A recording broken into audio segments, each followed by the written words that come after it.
설 연휴가 벌써 금요일부터 또 시작된 분들도 많으시더라고요.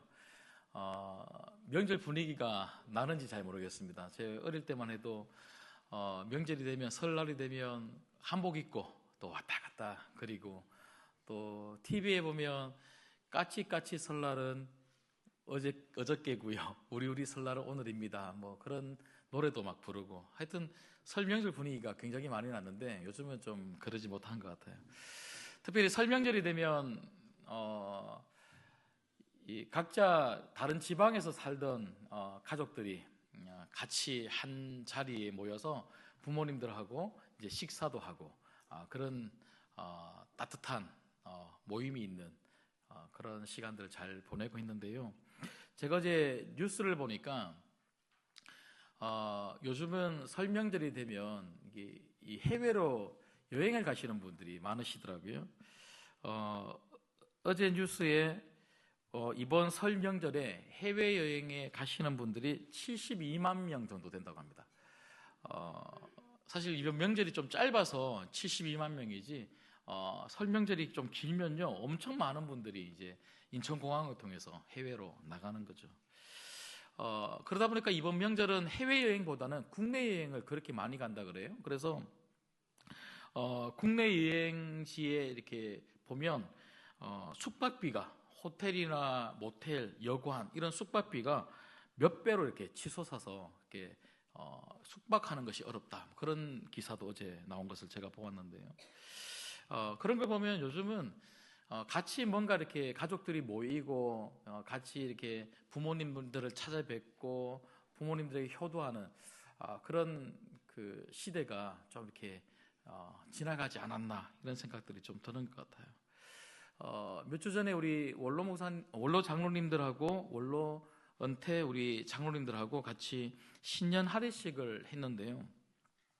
그때 이제 같이 식사를 하면서 장로님 한 분이 하시는 말씀이, 요즘 고독사 많이 하잖아요, 고독사. 근데 이 고독사라는 것이 혼자 있다가 그냥 죽는 것을 고독사라고 우리가 하는데, 근데 가만히 보면 이 고독이라고 하는 이 말이 그냥 홀로 있는다 이런 말이 아니고 외로운 거잖아요. 그래서 고독사를 한다는 말은 외로워서 죽는다 이런 말과 같다, 이렇게 말씀하시는데 굉장히 제 마음에 와닿았습니다. 그래서 제가 그때 식사를 하면서 좀 느꼈던 바가 뭐냐면, 교회는 영적으로 고독사하는 분이 없으면 좋겠다, 이런 마음이 들었어요. 그래서 우리 신광교회는요, 혼자 외로이 신앙생활하는 사람이 한 명도 없었으면 좋겠습니다. 그래서 제가 요즘 계속 지난 몇 주간, 그리고 오늘, 그리고 다음 주까지 홀로 신앙생활하면 안 된다, 영적인 가족들은 함께 신앙생활을 해야 된다, 이 부분에 대해서 여러분들에게 좀 계속 말씀을 전해드리고 있는데요. 여러분, 교회에서 제일 중요한 단어가 하나가 있다면 그건 바로 함께입니다. 함께라는 말은요, 공동체라는 말이죠. 그러니까 교회가 공동체라는 말은 공동체는 함께하는 거고, 함께한다는 말은 무엇을 하더라도 함께해야 된다는 거죠. 예배도 함께 드려야 되고, 봉사도 함께해야 되고, 기도도 함께해야 되고, 뭘 하더라도 함께하는 공동체, 그게 바로 교회인 거죠. 세상은요, 함께하는 걸 별로 좋아하지 않아요. 심지어 가족들도 이제 더 이상 함께하지 않습니다. 명절에 함께하는, 그래서 각자 뿔뿔이 살다가도 명절만 기다리잖아요. 명절이 되면 부모님과 함께하는 그 시간을 기다리고, 고향에 가서 형제들을 만나는 그 시간을 기다렸다가 명절 딱 되기만 하면 어떻게든지 고향에 이제 바리바리 선물 사들고 가서 어머님 아버님에게 드리고 형제들한테 나눠주고, 그 기쁨으로 돈 벌고 그 기쁨으로 살았는데, 지금은요 이제 함께하는 거 별로 안 좋아하죠. 제가 잘 아는 어떤 권사님이 예전에 그렇게 말씀하시더라고요. 목사님, 저한테는 아들이 2명 있는데요, 저는 이 아들들 이제 조금 있으면 결혼하게 되는데, 저는 이 아들들 결혼하고 나면 가지고 있는 모든 재산을 다 팔 거라는 겁니다. 다 팔아서는요 자그마한 집으로 옮길 거래요. 왜냐면 이제 아들도 다 나가버리니까 자그마한 집으로 옮겨서는요 큰 이 금고를 하나 살 거랍니다. 큰 금고를 사서는요 안방에 딱 놔두고는 거기다가 모든 거 팔았는 거 돈을 거기다가 다 집어넣을 거래요. 다 집어넣고는요 아들하고 며느리들 이렇게 오면 열심히 잘 찾아오고 잘해주는 아들하고 며느리한테 그거 다 줄 거라는 거예요. 뭐 법이고 나발이고 없다는, 무조건 뭐 나한테 잘 찾아오라. 그래서 이 금고를 이렇게 딱 보면 아들 요즘 그런 우스갯소리도 있잖아요. 며느리들이 시자만 들어가도 싫어한다. 그래서 시금치도 안 먹는다, 그런 말이 있는데, 근데 이제 금고를 보면요, 며느리들이 눈이 뒤집어진다는 거예요. 그래서 어떻게든지 열심히 찾아와서 잘해주는 그 며느리, 그 아들한테 하여튼 금고 안에 있는 거 다 준다. 그러는데 저 그 말을 듣는데 웃었는데요, 속으로 나도 그래야 되겠다. 아들 2명인데.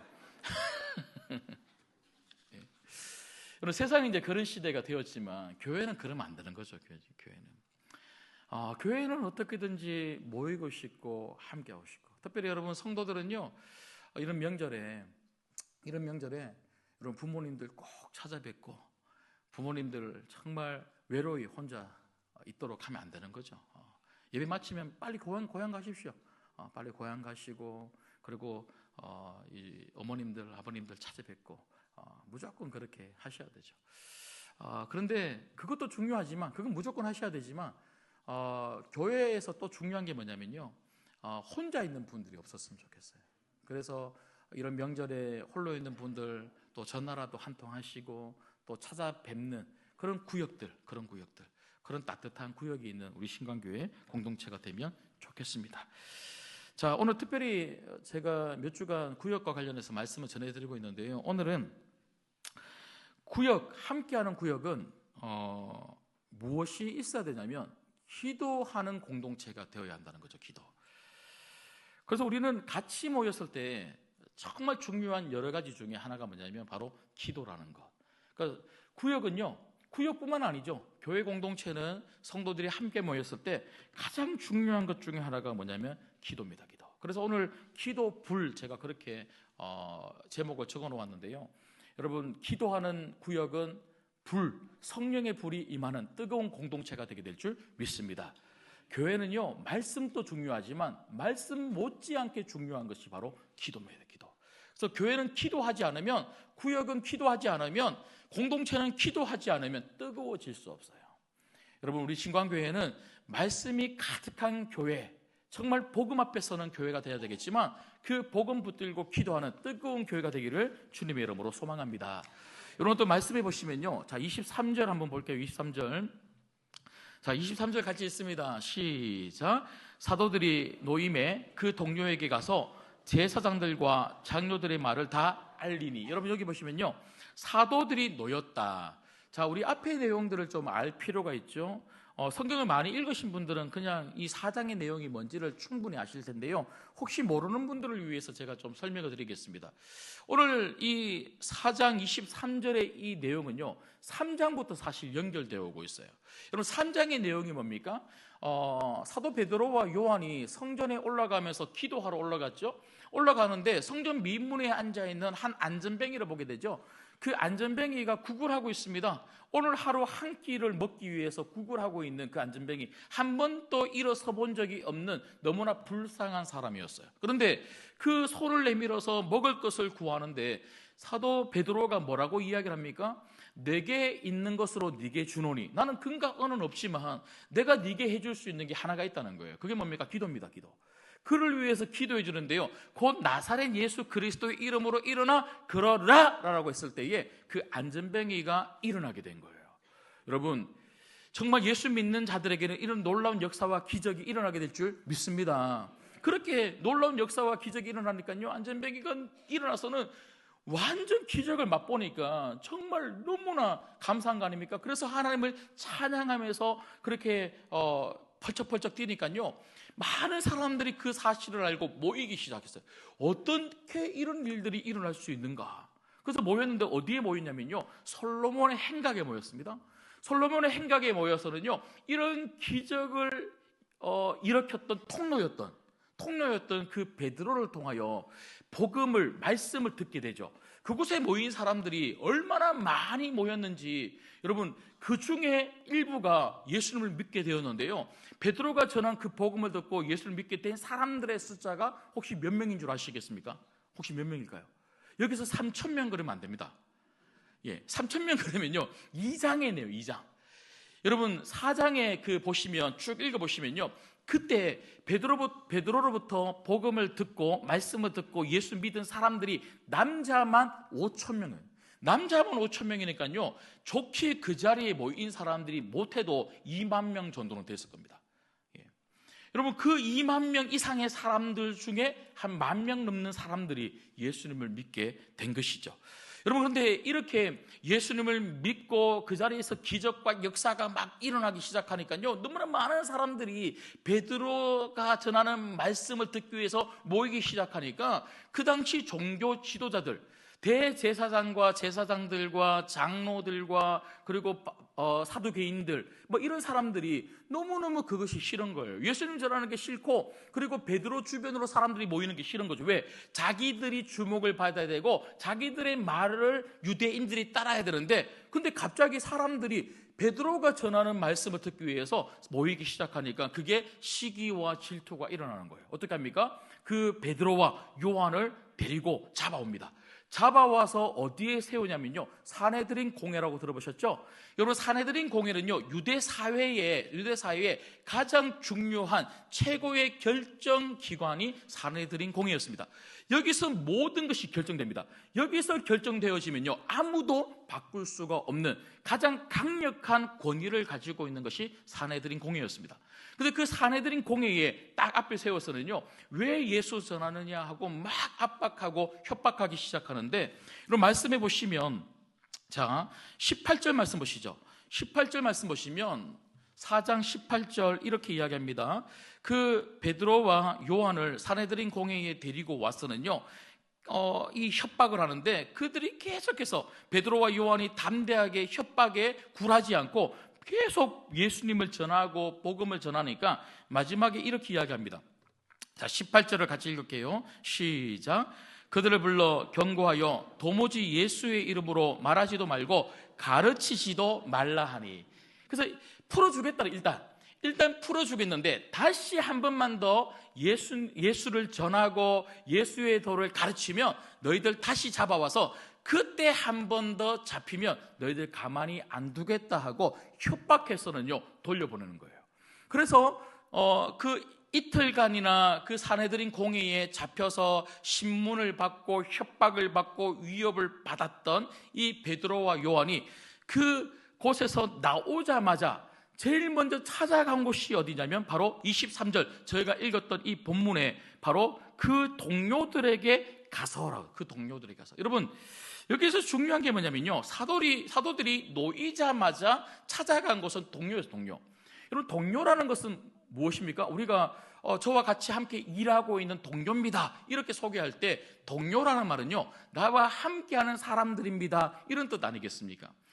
여러분 사도 베드로가 그리고 요한이 동료에게 찾아갔다는 말은요, 함께 신앙생활하고 있는 성도들, 예수님을 믿는 성도들에게 찾아갔다 이 말 아니겠습니까? 그런데 그냥 단지 성도들에게 찾아갔다 이렇게 말하기에는요, 이 동료라고 하는 단어가 굉장히 큰 의미를 가지고 있다고 하는 사실입니다. 여러분 이 동료라고 하는 이 단어를 헬라어로 보니까요, 어떤 의미를 가지고 있냐면, 이 단어는요 이디오스라고 하는 헬라어인데, 이 이디오스라고 하는 이 단어는 나에게 속한 사람들 이런 의미를 가지고 있습니다.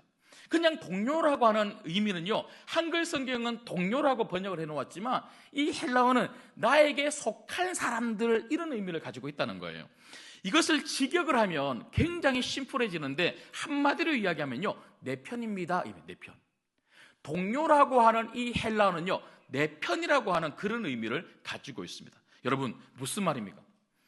베드로와 요한이 그렇게 신문을 받고 협박을 당하고 정말 녹초가 되어서 그 사내들인 공회를 나왔을 때 제일 먼저 생각났던 사람들이 누구냐면요, 내 편, 성도였다. 성도. 여러분 솔직히 말하면요, 우리가 베드로고 우리가 요한이면요 너무 힘들지 않습니까? 그 전전날에는요 어떻게 했습니까? 수많이 모인 수만 명에게 복음을 전했어요. 복음을 전했는데, 그렇게 복음 전한다고 애쓰고 힘쓰고 난 다음에, 저도 그렇거든요. 저도 새벽부터 새벽 예배 마치고 1부하고 2부하고 3부하고 오후 예배 다 끝나고 집에 가면요 녹초 완전 녹초가 돼서는요 말도 하기 싫어. 그냥 들어가는 순간 그냥 소파에 앉아서는요, 누구도 내한테 말 걸면 막 말 걸지 마 이런 표정으로 앉아갖고는요 막 골아떨어지죠. 여러분, 베드로가 사실 지금 그렇게 말씀을 전하고 녹초가 되어 있는데, 그런데 사내들인 공회로 끌려간 거예요. 그러면서 1박 2일 동안 사내들인 공회에서 그냥 쉰 게 아니고요, 계속 신문을 받고, 신문하는 그 사람들 앞에서 또 복음을 전하고 또 신문 받고, 얼마나 힘들었을까요? 그러면 당장 나오자마자 여러분, 우리는 뭐 하고 싶어요? 예? 당장 저 같으면요 목욕탕 가겠어요. 목욕탕 가서 샤워 깨끗하게 하고 좀 한숨 자고, 그런 다음에 성도를 찾아가도, 그런 다음에 교회를 가도 충분할 텐데, 지금 베드로는, 요한은 딱 나오자마자 제일 먼저 생각난 것은 침대가 아니고 집에 가서 맛있는 거 좀 먹고 쉬고 싶은 그런 마음이 아니라, 내가 생각난 사람은 바로 성도, 내 편한테 가면 내가 위로받을 수 있으니까. 여러분, 저는요 우리 신광교회 모든 성도님들이 같은 편이 되면 좋겠습니다. 우리 교회는요 다른 편 없어요. 여러분, 우리는 같은 편이에요. 내 편이에요, 내 편. 여러분, 우리가 보통 가족 그러면요, 남편은 내 편이고 아내는 내 편이고 자녀는 내 편이다. 여러분, 다른 사람들은 내 편 안 들어줘도요, 우리 가족들은 무조건 아빠 편이고 무조건 엄마 편이고 무조건 아내 편이고, 그렇게 되지 않습니까? 여러분, 그처럼 예수 그리스도 안에서 영적인 가족이라는 말은요, 무조건 우리는 내 편, 당신의 편입니다. 당신의 편.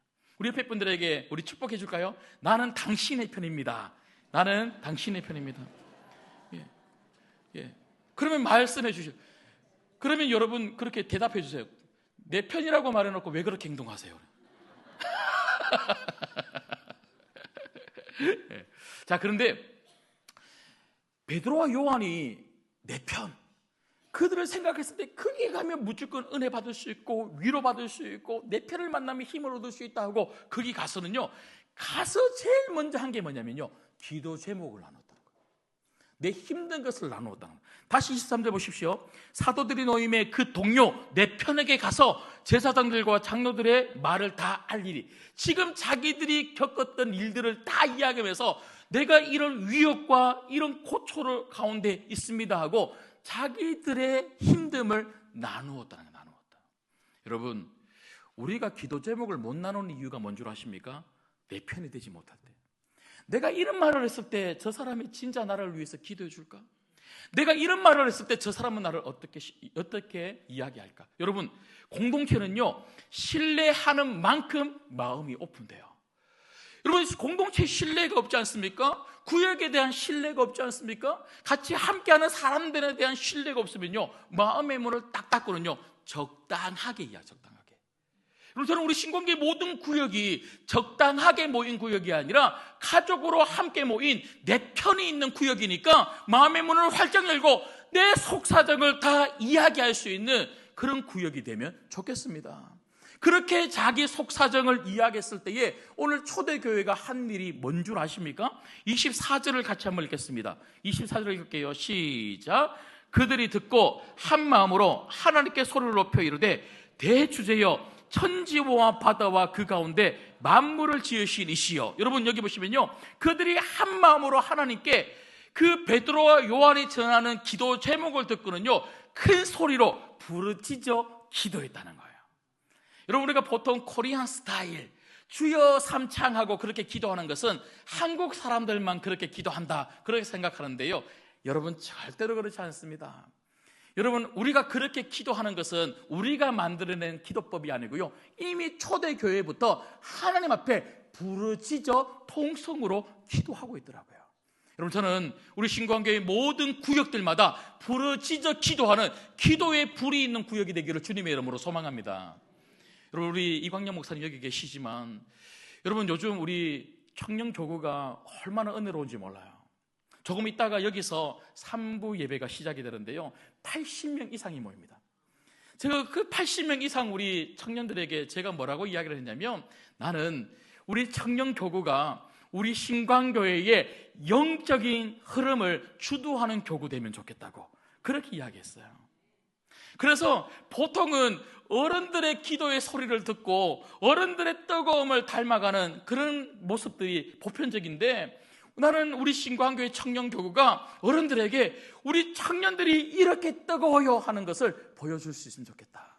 그러려면 우리 청년교구가 이곳에서 예배를 드리면서 은혜롭게 말씀을 듣고 찬양하고 기도하는 것도 중요하지만, 목장으로 흩어져서 한 명도 빠짐없이 다 목장으로 가서 그 목장에서, 그래서 2층에서 모이고 1층에서 모이고 건너편에서 모이고, 그래서 우리 신광교회 청년교구 목장 8개, 세가족 공동체를 합치면 9개 목장이 다 흩어져서 기도해서 정말 그 기도의 소리가 뜨거운 우리 목장이 되면 좋겠다, 그렇게 이야기를 했는데요. 진짜 그렇게 기도하고 있어요.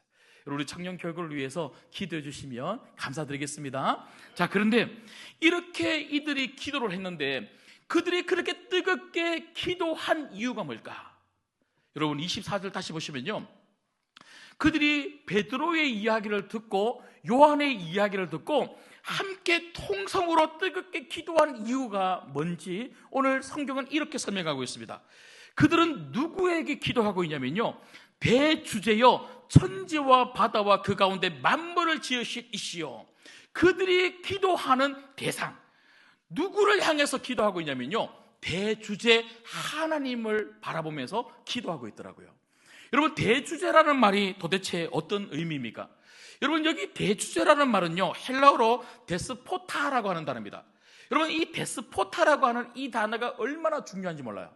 이 데스포타라고 하는 이 단어가 어떤 의미를 가지고 있냐면요, 모든 권한을 가지고 계신 분, 모든 것을 다스리고 통치하시는 분, 이런 의미를 가지고 있어요.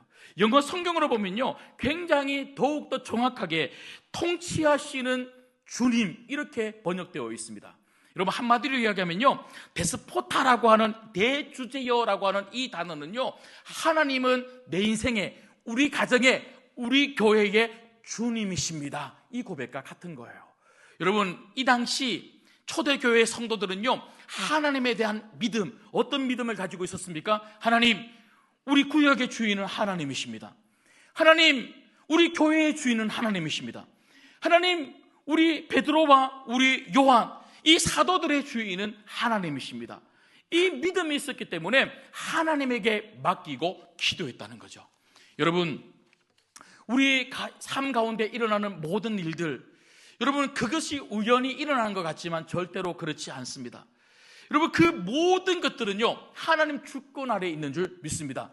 하나님 주권 아래에 있다는 것은요, 하나님이 그 모든 것들을 해결해 주신다는 거예요. 내 인생은 내가 만들어가는 것이 아닙니다. 우리 교회도 그렇고 우리 구역도 그렇고요, 우리 가정도 그렇고, 우리는 우리 가정과 교회와 구역을 우리가 만들어가는 것이 아니라 하나님이 만들어 가십니다. 그렇기 때문에 하나님에게 기도해야 돼요. 문제가 있으면 하나님께 맡기는 겁니다.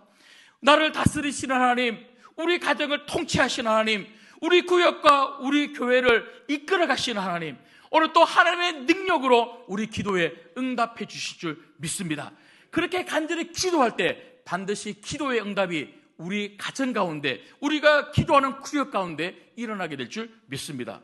그 증거가 어디 있습니까? 여러분, 이렇게 기도했던 초대교회, 그 가정에 모여서 함께 기도한 거잖아요. 이렇게 기도하고 또 베드로는요, 여전히 힘을 얻어서 또 복음을 전하고 또 잡혀가고 또 복음을 전하고 또 잡혀갑니다. 그 말씀을 계속 읽어보시면요, 베드로가 멈추지 않고 담대하게 말씀을 전하고 또 잡혀가고, 드디어 사도행전 12장에 보니까요, 또 감옥에 잡혀갔는데 그곳에서 이제 더 이상 풀려나지 못하고 내일이면 사형장에 있을로 사라질 위기 가운데 놓였어요. 이제는 말로 그냥 끝내지 않습니다. 지금은 말로 끝내서 돌려보냈지만 사도행전 12장에 보면요, 더 이상 말로 끝내지 않고 이제 베드로를 처단하려고 준비하고 있습니다. 이미 야고보 사도는 이제 벌써 목배임을 당해서 죽은 이유죠. 여러분, 그런데 이제 베드로가 감옥 안에 갇혔을 때 어떤 일이 일어납니까?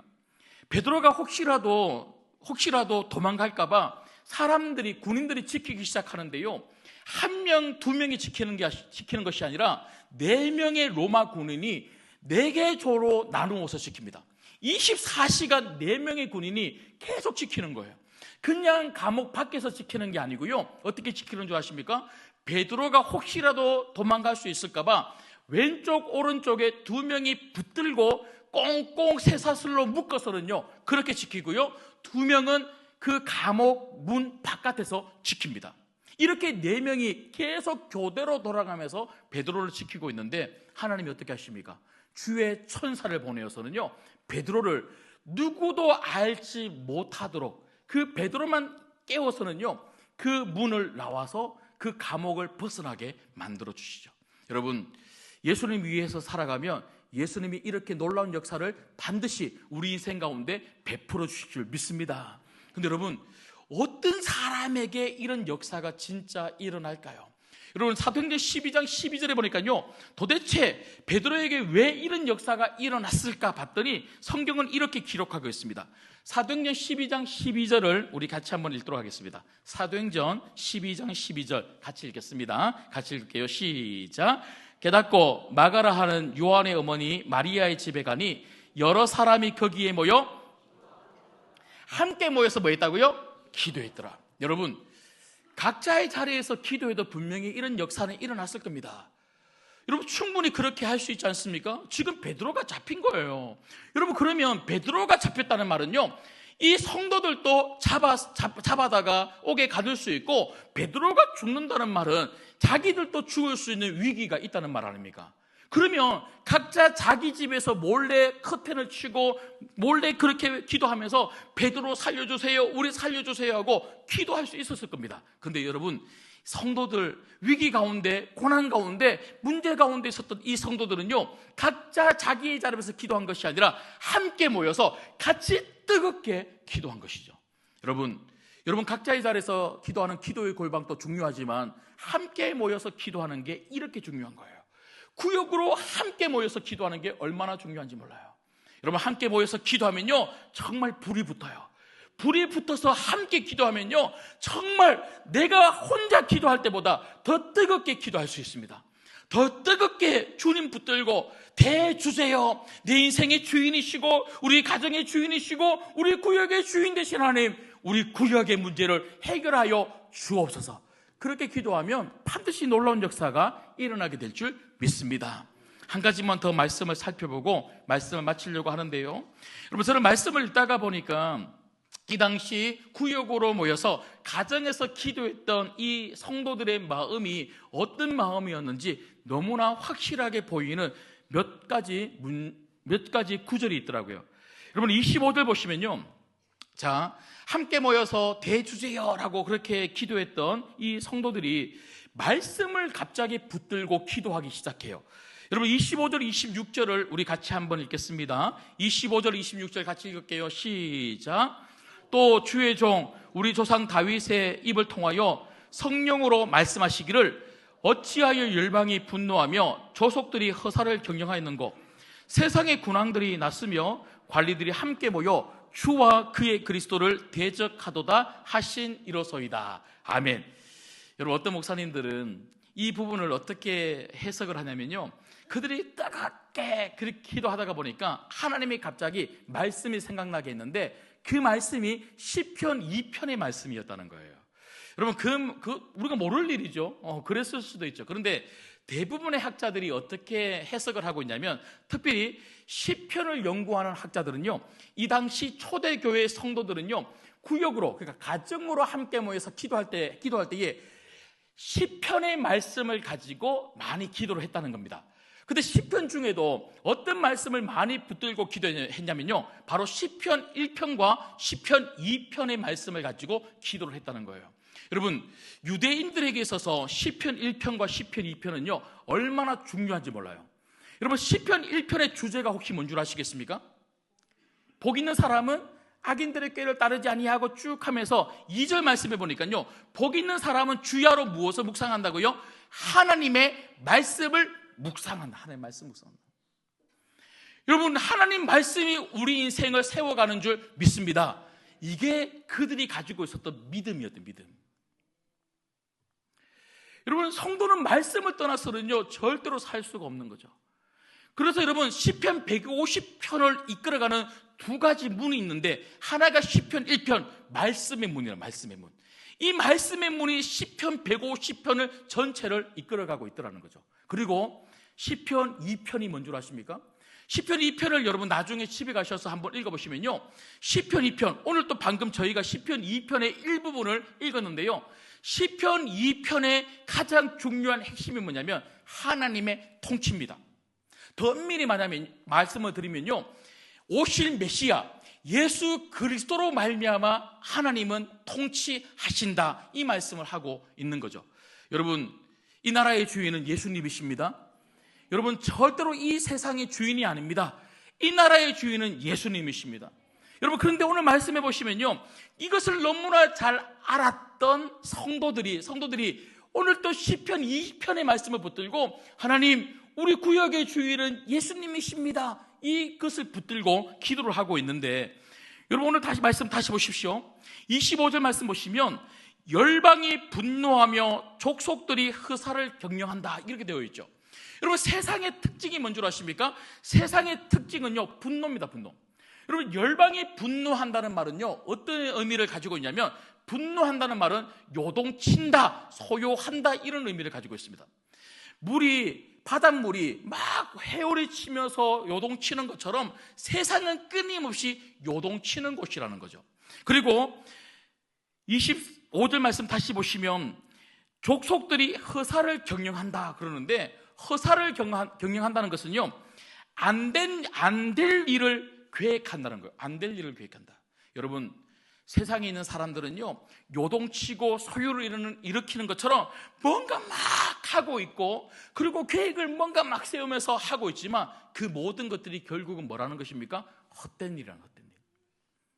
여러분, 특별히 세상은요, 그렇게 요동치고 그렇게 허사를 꾸미면서 결국 무너뜨리려고 하는 것이 뭔 줄 아십니까? 하나님의 역사입니다. 하나님의 역사.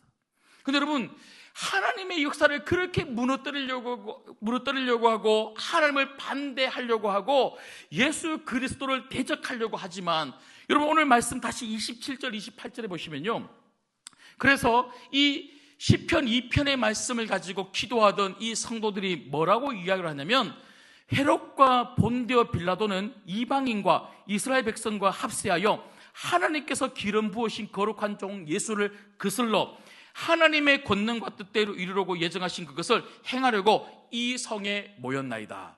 여러분, 이게 무슨 말이냐면, 그들은 예수님을 잡아다가 십자가에 못 박았지만 그래서 그들이 생각에는, 자, 우리가 예수를 못 박았다, 이제 예수는 끝이다, 예수는 거짓말이다, 그렇게 말하겠지만, 여러분, 이 모든 것이 누구의 뜻 안에 있다고요? 하나님의 뜻 안에 있었다는 거예요. 하나님의 뜻 안에 있었다는 말은요, 그들은 예수님을 거역하고 예수님을 대적하면서 우리가 예수를 죽였다, 예수는 거짓말이다, 그렇게 이야기하지만, 하나님은 오히려 그 십자가를 통하여 모든 민족을 살리셨다는 거예요. 역전시킨 하나님. 여러분, 우리 인생도 그렇지 않습니까? 우리가 생각할 때는 안 되는 것 같고 끝인 것 같고 망한 것 같지만, 하지만 우리가 기도하는 이유가 어디 있습니까? 우리가 구역으로 모여서 정말 간절히 그 사람을 위해서 기도하는 이유가 기도하는 이유가 어디에 있습니까? 하나님의 뜻 안에 우리가 있다는 거예요.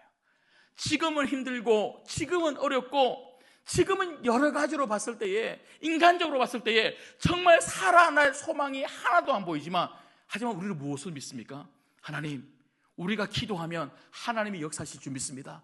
이 고난과 이 힘듦마저도 하나님의 뜻 안에 있을 줄 믿습니다. 이 고난을 분명히 통과하고 나면 역전의 하나님을 우리 구역 식구가 반드시 맞이하게 될 줄 믿습니다. 우리가 이 믿음이 있기 때문에 함께 기도를 해주는 거예요. 말씀을 맺겠습니다.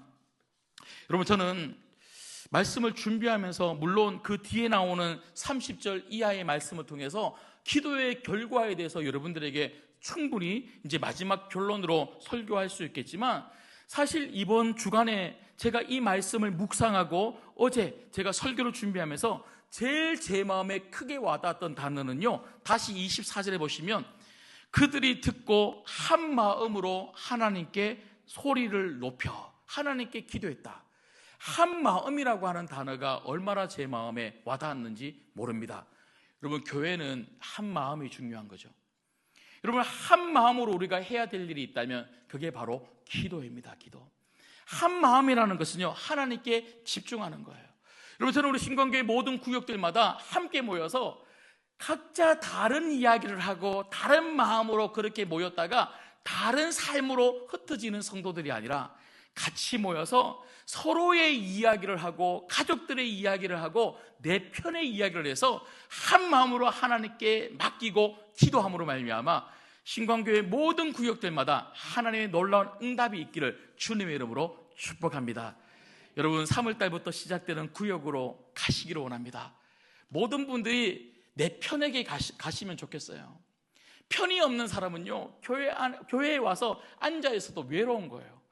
혼자 앉아있으면요, 얼마나 외로운지 몰라요. 그런데 내 편이 있으면 얼마나 좋은지 몰라요. 힘들어도 내 편에게, 좋아도 내 편에게, 좋은 일이 있어도 내 편에게, 그 내 편에게 이야기하고 함께 좋아하고 함께 울면서 함께 기도하는 아름다운 신광의 공동체, 그 구역에 모든 분들이 소속되기를 주님의 이름으로 소망합니다. 기도하겠습니다.